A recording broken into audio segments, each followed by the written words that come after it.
Good afternoon, everyone. I'm Mark Elswig, Mark Elswig Company, Executive Recruiters. We work with advisors at wirehouse, regional, and independent firms. We help them choose the right home for their practice, monetize their business, and also think through succession planning, which is pretty complicated and becoming more and more of a front and center concern for most advisors. So today, we're going to talk about a subject that's near and dear to my heart, and that is advisor transitions. How do you take your business from one firm to another and make sure you do it properly so you can bring all your assets?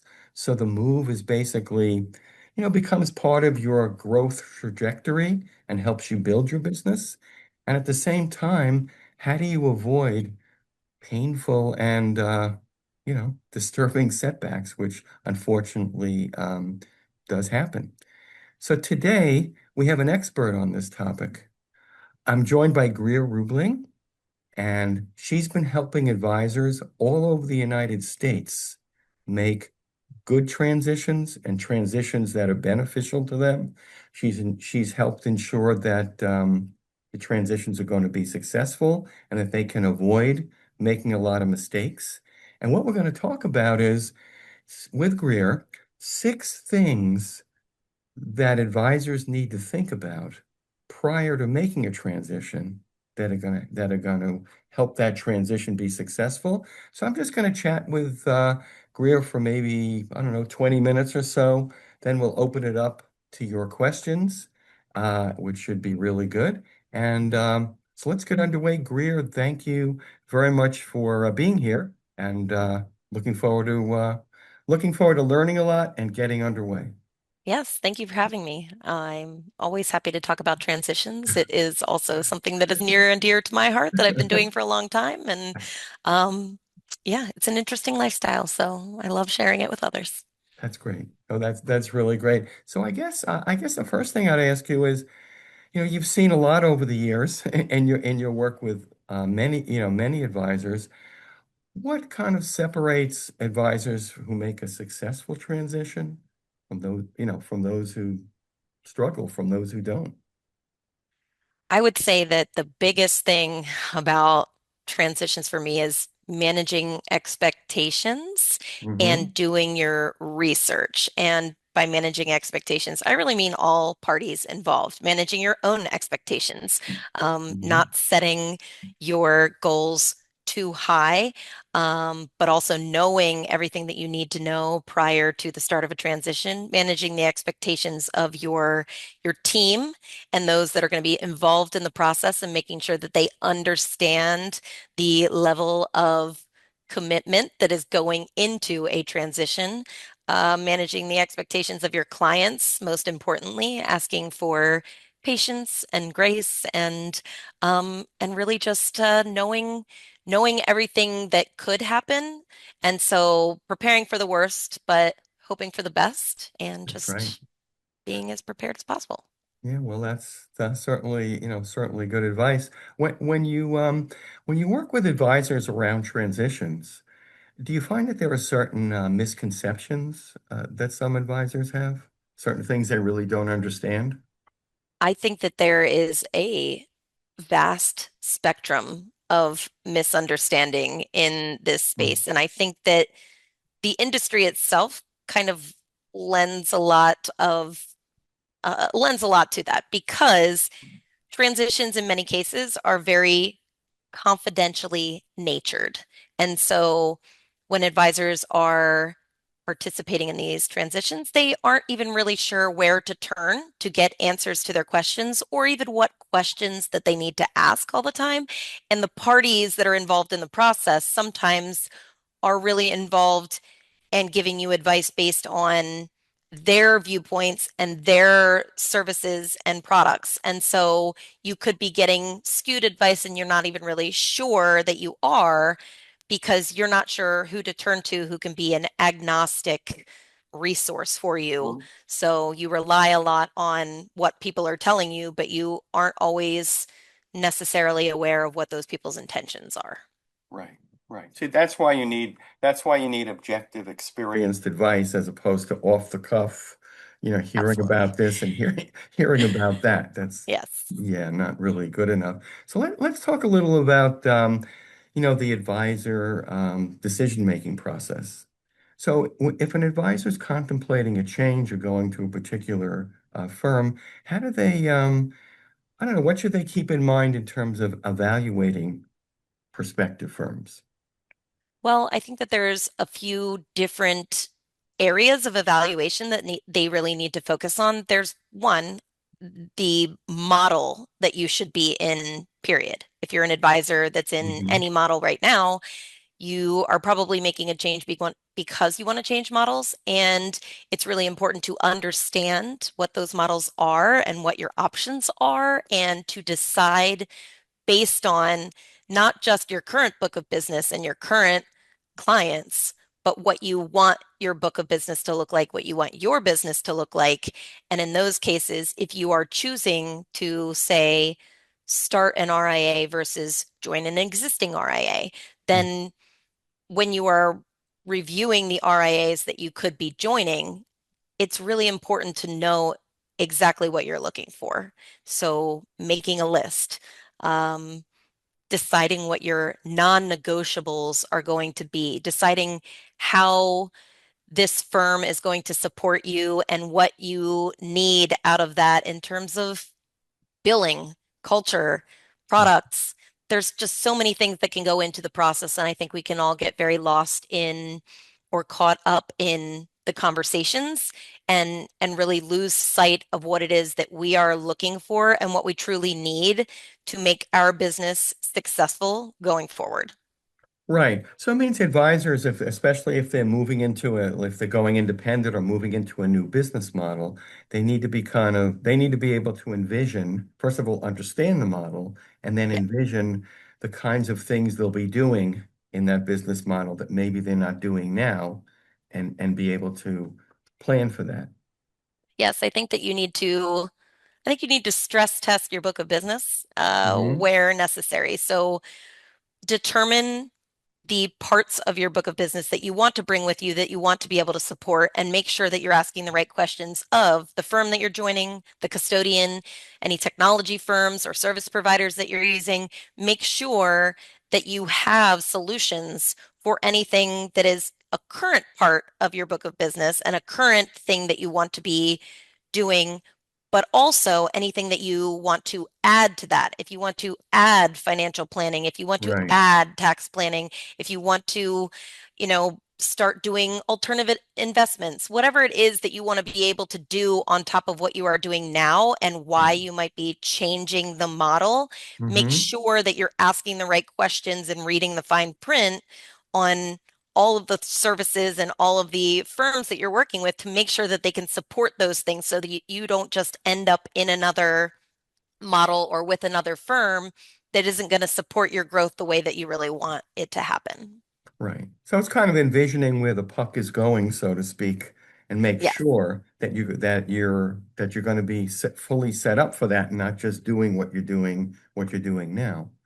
which Yeah. is why it's so important to use third parties like myself and like you to Hmm. make sure that you are aware of what other choices are available. Because I think a lot of times in this industry, there's still an entire network of cold calling and talking to recruiters and everything. But a lot of times you are talking to a recruiter from a firm and they're going to tell you everything that you want to hear, but then you kind of get stuck in that and you're not asking necessarily the right questions or understanding what the limitations are or even exploring other options to compare to this.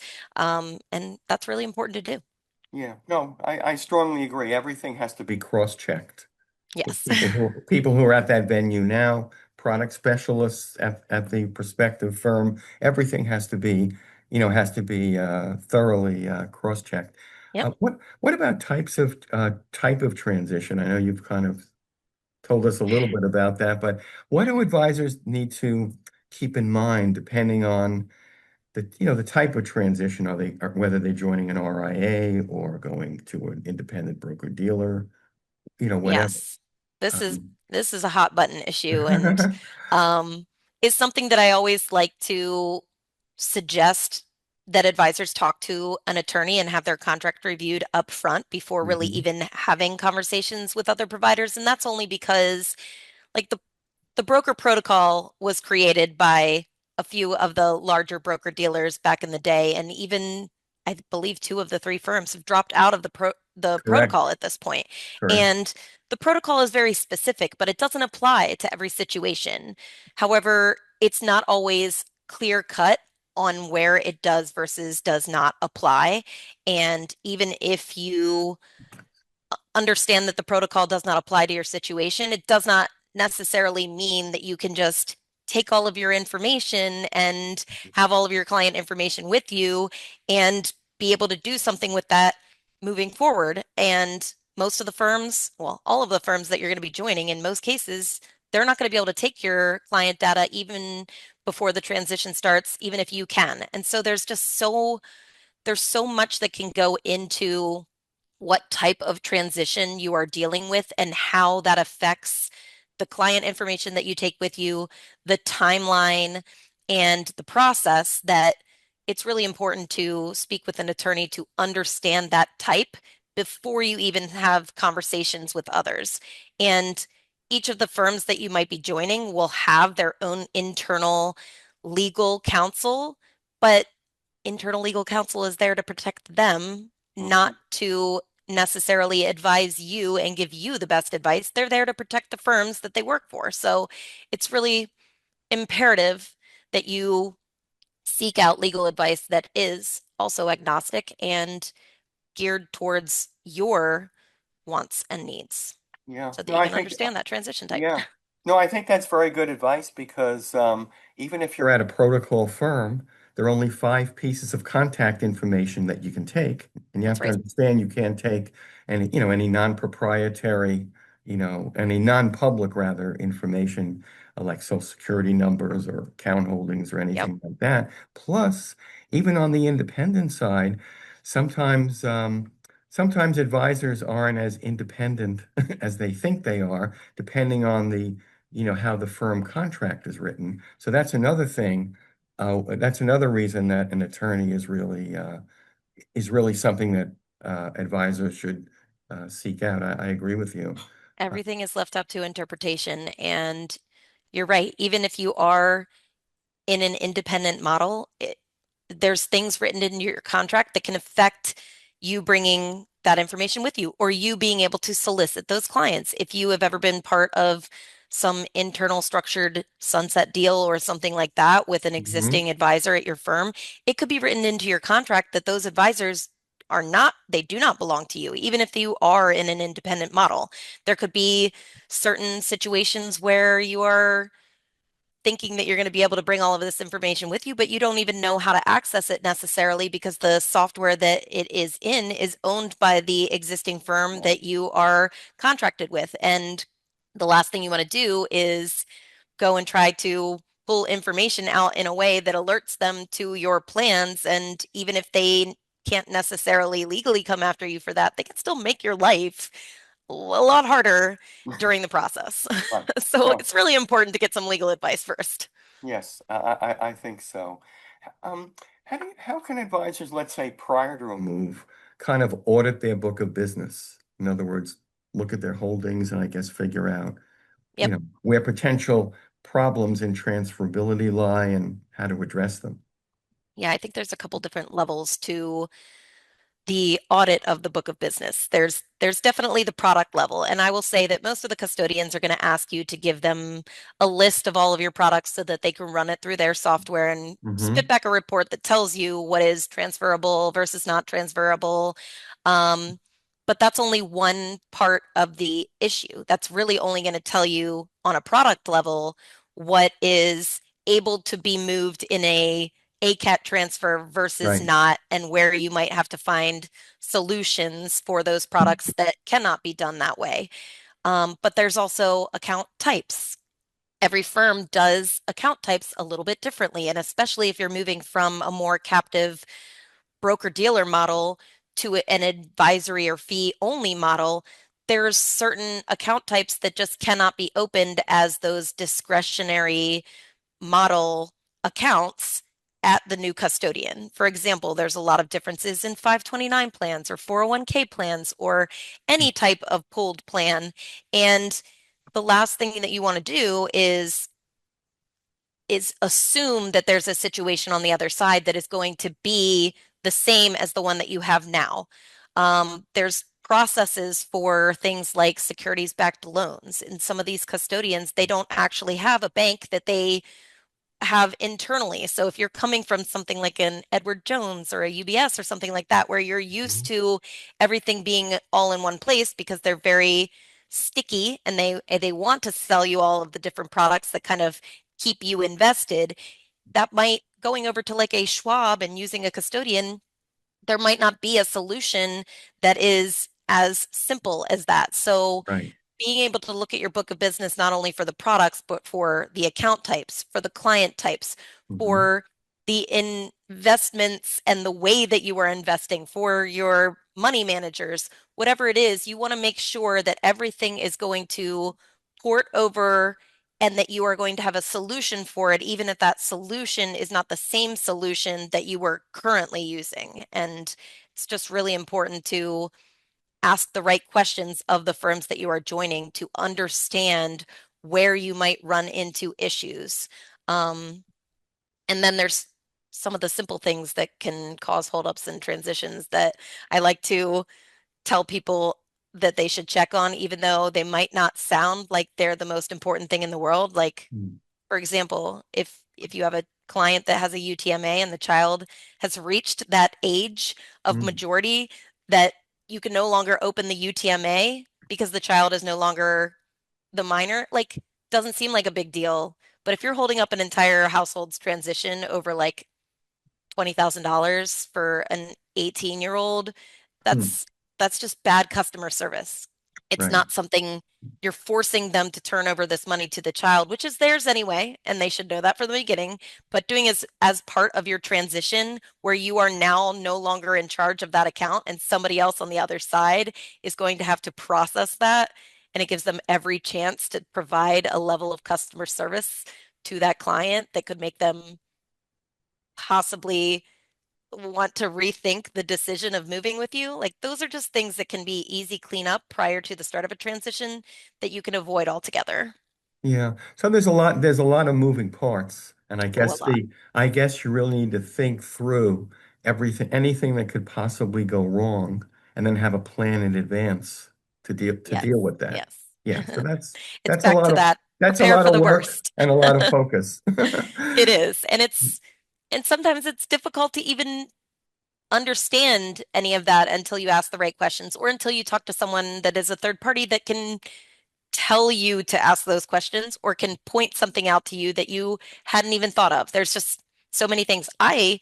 I've done hundreds of transitions and I still learn something new every day and it gets added into the knowledge bank and I can Mhm. remember for the next time or record for the next time to ask that question and to bring that up. But, if I've done hundreds of transitions and I still have Hmm. things that I ask about every time, then imagine if you've never done a transition or you've done one in your career, like how many things you could be missing out on that you didn't anticipate. Yeah, no, absolutely.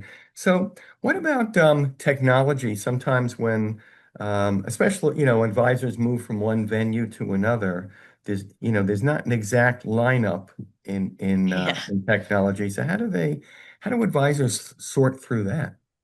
Technology that's an interesting one because I think this industry, there's been like a shift in this industry. There's a lot of focus now on the RIA space and all of the technology that's out there and all of the things that it can do. But because there's so many options, and like I'll mention the Kitsis technology map.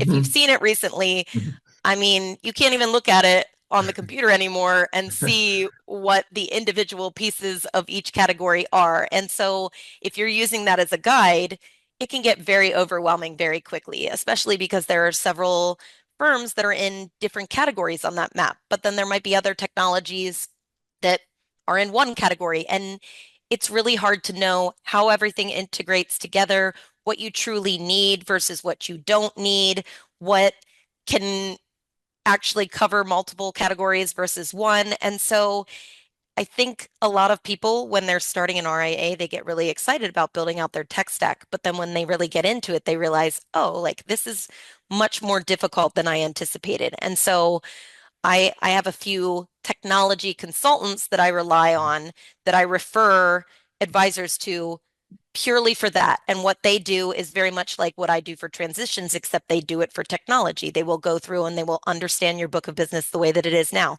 understand how you want it to function and what your budget looks like. And they can help you understand which technologies will actually do the things that you need them to do and which ones will integrate together and what you don't need altogether. Because I think for me, it's overwhelming. I've been stuck in this like transition space for so long that I never really get to play with any of the like shiny toys. And so when Hmm. people start to ask me about the tech stacks, all I can really give is information on what feedback advisors have provided to me about what they've liked, but that doesn't mean that it applies to your business. Everybody's book of business is different. So, um, research and consulting with professionals who know how all of the pieces work together is really important to me, I would think. Yeah. No, that sounds like a good kind of consulting because technology is really complex. It's ever evolving, and Yep. it's certainly a full-time job, Yep. to keep, Can I mention who my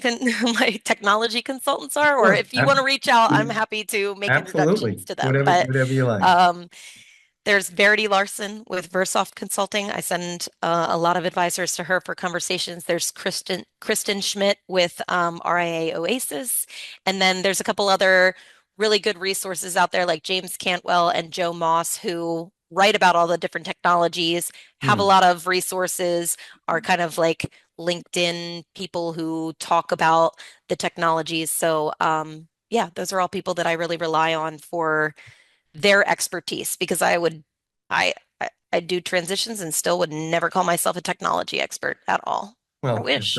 it's a huge area. Yes. So what about operations and any I'm sure there were things to think through, Yeah. from the operational standpoint. Any thoughts on that? So when I think operations, I think about staffing appropriately, not just for your new business, but for the transition, because the transition is going to be a massive workload in a shorter amount of time that is going to require a lot more hours and focus. And I think that that's why there's a lot of us like myself. And so I have my firm, Advisor Transition Services, where we do consulting. And I've also joined a firm now called Our Office or Rossby Office, where we provide fractional support to advisors in transition and ongoing. And utilizing a third party for a transition is it's almost necessary at this point. And I will say that because your current lineup of people on your team still need to be able to function your business properly, a transition really interrupts the flow of that operations, but it quickly becomes necessary for you to establish that new operation and do it the way you want to going forward. But then there's still all of the things in the transition that need to be done. So being able to rely on somebody who has a lot of experience in that field is really beneficial. And as we mentioned earlier, when you're joining an existing firm, whether it's an RIA or a hybrid, or even just starting your firm and using a custodian, they're not going to be able to take your client information until you are registered with their firm. So even if you are able to take all of your client information with you and they give you some sort of like 300 column templated spreadsheet to fill out that says, we'll make this easy and turnkey for you. Well, not everybody can easily fill out a 300 column spreadsheet with all of their information and understand it intuitively enough to know that it is right. And by the time you go to check it with the new firm, it might be too late. It's one of those things where working with an outside firm that is allowed to look at your information because we are not subject to the same policies as the firm that you are joining, um, it can it can really help put eyes on your data and cross-check it to make sure that it's in a format that is going to be helpful for you and that you are not you're not missing things in that process. Yeah, that's a good thought. So let me jump to the Q&A because I see we have some questions here in the chat. Oh, here's a good one. What are this is from Mike. He says, what are the best ways to obtain proof that the broker-dealer or RIA firm really are as great as they say they are?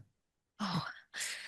Um, I would say speaking to advisors that are part of the firm or who may have been part of the firm and left the firm. So kind of that kind of being able to reach out and understand one, how they support you, what the pain points have been, what the transition actually looked like. For me, I need to hear it from someone who's experienced it directly because I've been in this business a long time and I am in business development now for an RIA, Rothby Financial, that I also just started. And I understand that we all want to provide a solution to advisors that's like that we think is ultimately the best solution for them. But it's not always the best solution for them. And sometimes the people that you're talking to, the business development people, aren't necessarily the ones that are doing the operational part of the job. And so if there's a big enough disconnect there, you could be getting information that isn't necessarily the correct information, and it could not even be nefarious. It could just be that you're talking to a salesperson rather than the person that's delivering that ultimate experience for you. And so for me, it really is I need to talk to more people that are delivering the experience Right. and who are getting that experience rather than just the people who are selling that experience because that's even if they're good people and it is a great firm, like you just want to hear the experiences of others and ask as many questions as possible to get to the bottom of what does this really look like and is it exactly what I'm being told and sold. Exactly, because sometimes a business development person can make a good faith mistake. And I strongly agree. I think advisors need to talk to a combination of home office people about the Yep. nitty-gritty, and then find an advisor at their prospective firm, advisors that have a similar profile of business, and ask them about it too. But there's a certain amount of cross-checking and thorough due diligence that Yes. that that really needs to be done. So let me see what else. We'll take another. Here's one. How long do I need?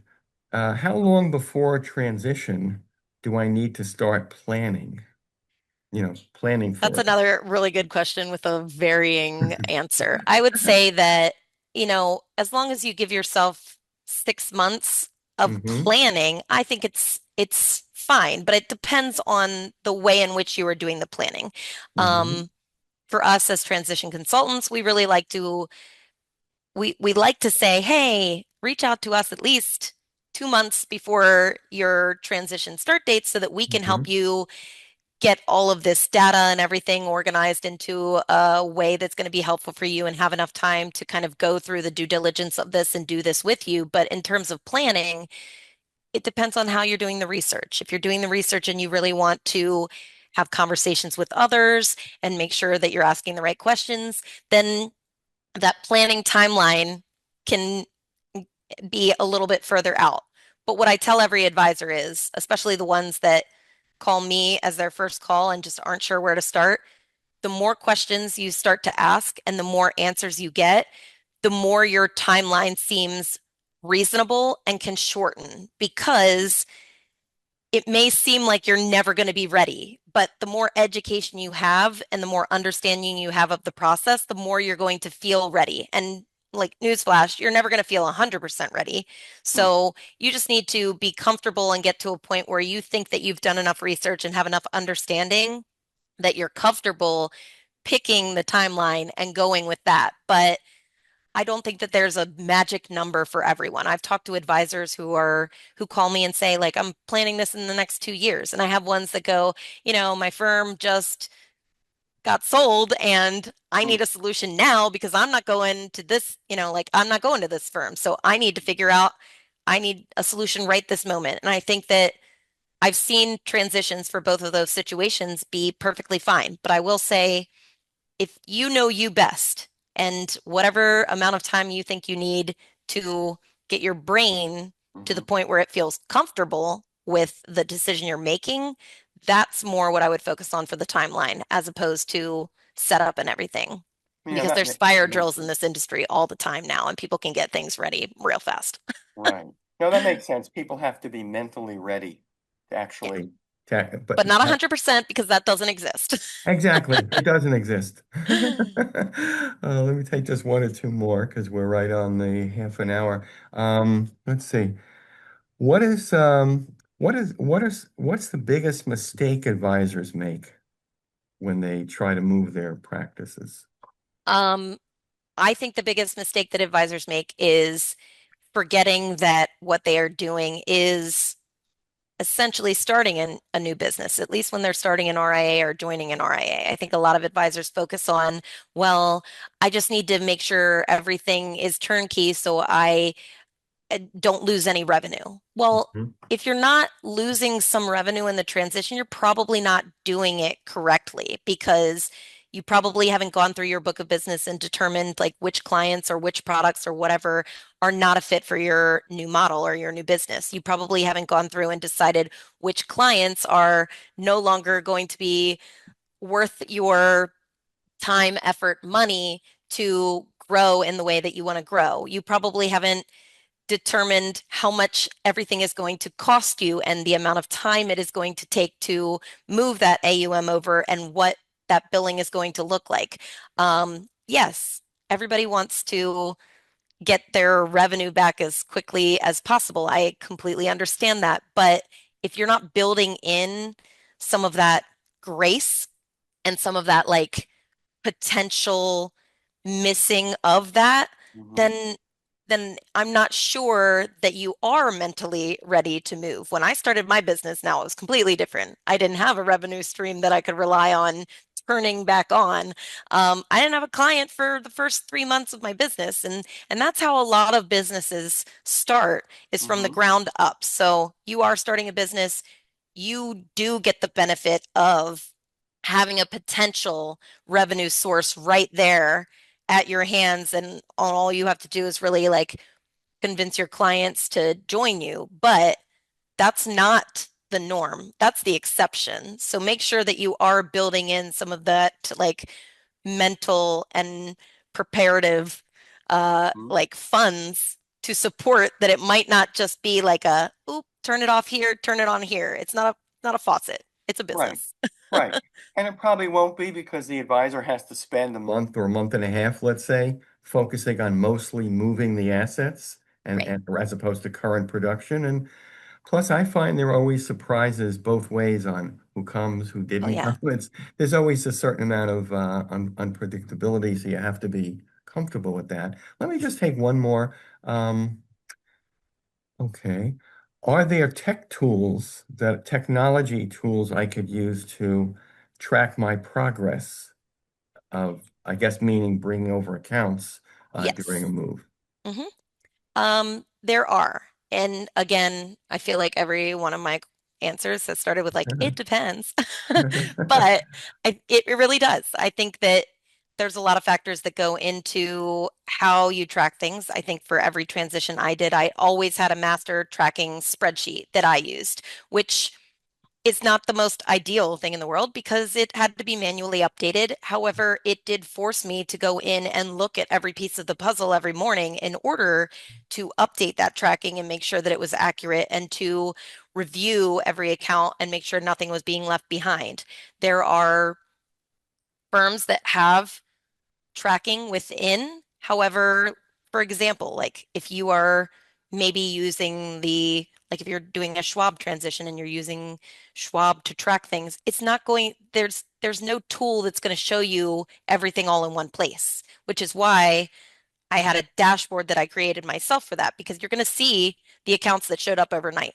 You're going to see the ones that got funded, but then you're going to have to go and you're going to have to look at your NIGOs in a different place because if a NIGO shows up and Mhm. that account didn't get opened, well, Mhm. it's not showing up on your list of opened accounts. So there are also some transition technologies out there that have some dashboards, like Onboard and a couple others. but they're mostly tracking the process of sending packets and having them signed by clients and stuff like that. So there's still the element of having to bring that back together for yourself. And so for me, it's always about having your own master tracking sheet that puts everything together in one place. And then you're utilizing the different technologies and different firms to know exactly what to look for there to kind of bring it all together. So I guess the answer is yes and no. I am I am working on coming up with a solution for that that's a little bit more usable by the public and not just internally by myself, but that's a conversation for another day. Okay, well that no, that sounds like that would be very helpful. Yeah, It yeah. really does. So we're kind of a little over now, but Blair, listen, this Greer, sorry. I don't know whatever, but anyway, this was really helpful. I got a lot of really good information from Thank it, you. and I'm sure that our listeners did too. And I really thank you again. Yes, I thank you thank so you much. again. And when I send out the videos, which I will, the video, in the next couple of days, I'll make sure to put our contact information. So if you have any questions, need more Great. information, we'd both be delighted to chat with you. Thank you, Awesome. everybody. Thank you so much. My Appreciate it. pleasure. Thank you again.